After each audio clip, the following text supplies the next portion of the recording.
only place where I knew I might find answers. I didn't know where else to go.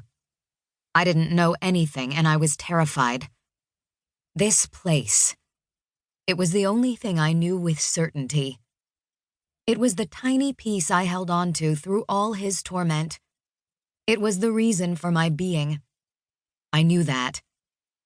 I just didn't know why. So I came here. Only once I got here, I didn't know where to go. Utterly terrified, I was left flailing around blindly. That's when Erin found me. Cold and wet and crying on the street. She helped me, took me in, took me to the police. But what could I give them when I knew nothing of myself? I don't know his name. He was always just master to me. I don't know where I was kept.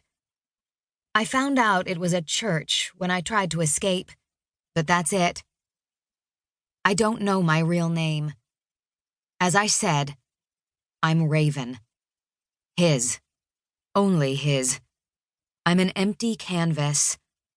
Only behind my mask, I'm a tormented mix of agony. And then my face showed up on a missing persons ad, and Erin told me about it. Ellie. That's my name. Or so it says on the flyer. I went missing 10 years ago. Any information will be hugely rewarded. Erin told me it was my choice if I followed it up, but I'd been with her for 1.5 years now, and it was the closest we'd ever come to having some information about me.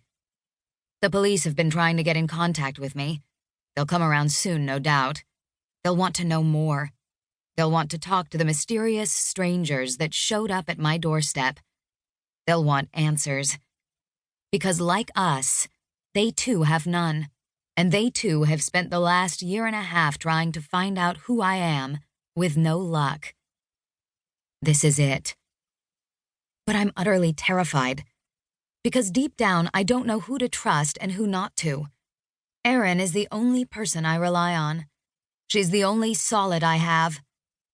These men could be working for him for all I know. But if I'm trusting my gut, that's telling me they're not. But they're terrifying, big and muscled and tattooed, wearing leather jackets. They don't look like home. They don't look safe. You don't have to talk to them, Raven, Erin whispers. You don't have to do anything you don't want to. Her name is Ellie. The man, the one who hasn't taken his eyes off me, says this in a gruff tone. He's terrifying. His eyes seemingly black pits full of despair and pain. That is written all over his face. But his eyes hold his greatest secrets. He's big, huge even, bigger than anyone I've ever met. He's muscled, tattooed, and has a scar on his face that tells of his rough life.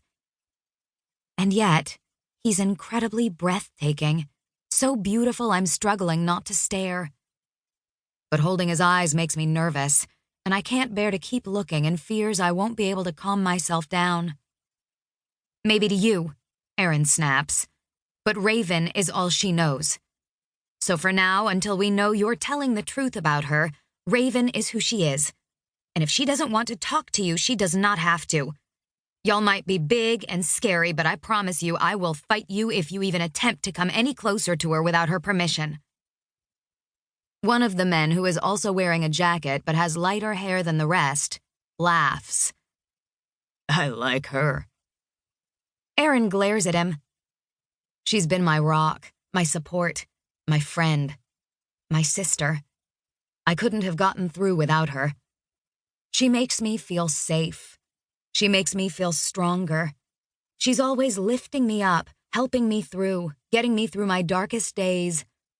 That first 6 months was hell, a mix of nightmares and fear, and she was there every step of the way. I owe her my life, and I trust her with it. Can we at least talk to her? The big man says, still staring at me. I step a little more behind Erin. She agreed to let you come here when we saw the ad. But if you so much as push her, you're out.